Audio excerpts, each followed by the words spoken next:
It was a beautiful day, midweek. I remember because my husband insisted on picking up our first SUV the night before when it was raining cats and dogs.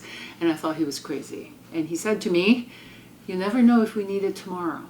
The next day we were commuting into the city from Jersey and I said, "Look how beautiful it is. It's a beautiful sunny day."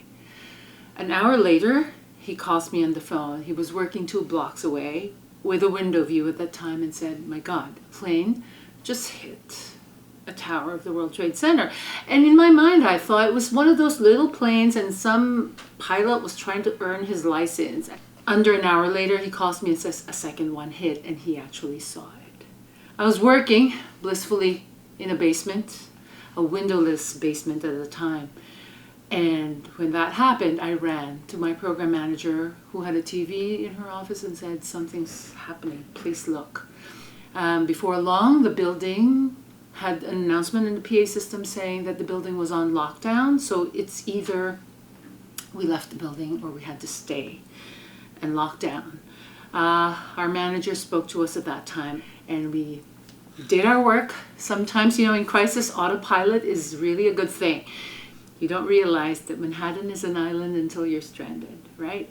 But I think everybody appreciated the work that we did, and I think more than anything else, we appreciated that the sanity that the work gave us, that we were still doing meaningful work in times of crisis. My takeaway is we should all be generous with each other, really. Generous of our time and our efforts, because I'm sure every single person in that building in the World Trade Center that day had plans for the day, had lunch dates, had weekend plans, and so did we. But little did we know that however good those plans were, there were other plans in store for us.